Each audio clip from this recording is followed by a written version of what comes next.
Hi friends, ಎಲ್ಲರಿಗೂ ನಮಸ್ಕಾರ. ಕವಿತಾ ಪಾಕಶಾಲೆಗೆ ನಿಮ್ಮೆಲ್ಲರಿಗೂ ಸುಸ್ವಾಗತ.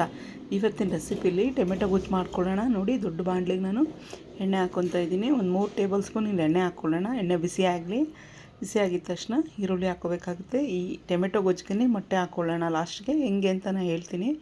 ತುಂಬ ಅಂದರೆ ತುಂಬ ಚೆನ್ನಾಗಿತ್ತು ಫ್ರೆಂಡ್ಸ್, ಒಮ್ಮೆ ಟ್ರೈ ಮಾಡಿ. ಎಣ್ಣೆ ಬಿಸಿ ಆಗಿದೆ. ಒಂದು 5 ಈರುಳ್ಳಿ ಇದೆ ಫ್ರೆಂಡ್ಸ್. ಇದು 5 ಈರುಳ್ಳಿ ಹಾಕ್ಕೊತಾ ಇದ್ದೀನಿ. ಚೆನ್ನಾಗಿ ಫ್ರೈ ಆಗಬೇಕು ಫ್ರೆಂಡ್ಸ್. ಇದು ಎಷ್ಟು ಫ್ರೈ ಆಗುತ್ತೋ ಅಷ್ಟು ರುಚಿ ಬರುತ್ತೆ. ಒಮ್ಮೆ ಟ್ರೈ ಮಾಡಿ ಇದನ್ನು ನೀವು. ಇವಾಗ ನೋಡಿ, ಅರಿಶಿನ ಹಾಕ್ಕೊತಾ ಇದ್ದೀನಿ.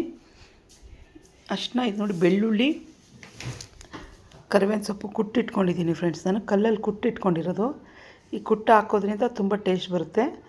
ಒಂದು 6-7 ಹಸಿಮೆಣ್ಸಿನ್ಕಾಯಿ. ಇದಿಷ್ಟು ಚೆನ್ನಾಗಿ ಫ್ರೈ ಆಗಲಿ. ಈಗ ಮೊದಲಿಗೆ 2 ನಿಮಿಷ 3 ನಿಮಿಷ ಫ್ರೈ ಆದಮೇಲೆ ಟೊಮೆಟೊ ಹಾಕ್ಕೊಳ್ಳೋಣ. ನೋಡಿ, ಒಂದು 10 ಟೊಮೆಟೊ ಇದೆ. ಈ ಟೊಮೆಟೊ ಎಲ್ಲ ಚೆನ್ನಾಗಿ ಮ್ಯಾಶ್ ಆಗಬೇಕು ಫ್ರೆಂಡ್ಸ್. ಚೆನ್ನಾಗಿ ಕುಕ್ ಆಗಬೇಕು, ಬೇಯಬೇಕು. ಈಗ ಸ್ವಲ್ಪ ರುಚಿಗೆ ತಕ್ಕಷ್ಟು ಉಪ್ಪು ಹಾಕ್ಕೊಂಡು ಒಂದು 6-7 ನಿಮಿಷ ಬೇಯಿಸ್ಬೇಕಾಗುತ್ತೆ. ಒಮ್ಮೆ ಟ್ರೈ ಮಾಡಿ ಫ್ರೆಂಡ್ಸ್. ಇದಂತೂ ಟೊಮೆಟೊ ಗೊಜ್ಜು ತುಂಬ ಚೆನ್ನಾಗಿ ರುಚಿಯಾಗಿ ಬಂದಿತ್ತು. ಎಲ್ಲದಕ್ಕೂ ಹೊಂದ್ಕೊಳ್ಳುತ್ತೆ. ನೋಡಿ, ಧನಿಯಾ ಪೌಡ್ರ್ ಹಾಕ್ತಾಯಿದ್ದೀನಿ ನಾನೀಗ, ನೀವು ನೋಡ್ತಾ ಇರ್ಬೋದು. ಈಗ ಖಾರದ ಪುಡಿ ಹಾಕ್ಕೊಳ್ಳೋಣ. ಖಾರ ಎಷ್ಟು ಬೇಕೋ ಅಷ್ಟು, ನೀವು ಎಷ್ಟು ತಿಂತೀರೋ ಅಷ್ಟು ಹಾಕ್ಕೊಳ್ಳಿ. ನಾನು ಮೆಣಸಿನ್ಕಾಯಿ ಹಾಕಿದ್ದೀನಿ. ಸ್ವಲ್ಪ ಜೀರಾ ಪೌಡ್ರ್ ಹಾಕ್ಕೊಳ್ಳೋಣ.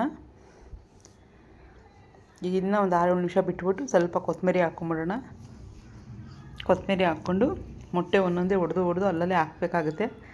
ಎಲ್ಲ ಕಡೆ ಒಂದು 6 ಮೊಟ್ಟೆ ಹಾಕ್ಕೊಂಡಿದ್ದೆ ಫ್ರೆಂಡ್ಸ್. ತುಂಬ ಅಂದರೆ ತುಂಬ ಚೆನ್ನಾಗಿ ಬಂದಿತ್ತು. ದೋಸೆಗೆ, ಚಪಾತಿಗೆ, ಅನ್ನಕ್ಕೆ ಎಲ್ಲದಕ್ಕೂ ಹೊಂದ್ಕೊಳ್ಳುತ್ತೆ. ಒಮ್ಮೆ ಟ್ರೈ ಮಾಡಿ. ವಿಡಿಯೋ ಇಷ್ಟ ಆದಲ್ಲಿ ಒಂದು ಲೈಕು ಶೇರು ಮಾಡಿ. ಫ್ರೆಂಡ್ಸ್ಗೆ, ಫ್ಯಾಮಿಲಿಗೆ ಶೇರ್ ಮಾಡಿ.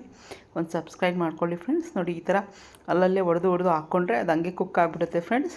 ತುಂಬ ಅಂದರೆ ತುಂಬ ಟೇಸ್ಟಾಗಿ ಬಂದಿತ್ತು. ಒಮ್ಮೆ ಟ್ರೈ ಮಾಡಿ. ಈ ಥರ ಮೇಲ್ಗಡೆ ಕೊತ್ತಂಬರಿ ಸೊಪ್ಪು ಹಾಕ್ಬಿಟ್ಟು ಇನ್ನೊಂದು 3 ನಿಮಿಷ ಮುಚ್ಚಿಬಿಡಿ. ಇದನ್ನು ಹಾಗೆ ಕುಕ್ ಆಗಿಬಿಡುತ್ತೆ.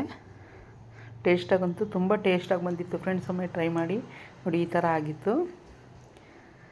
ಮತ್ತೊಂದು ವಿಡಿಯೋದಲ್ಲಿ ಮತ್ತೆ ಸಿಗೋಣ. Bye friends.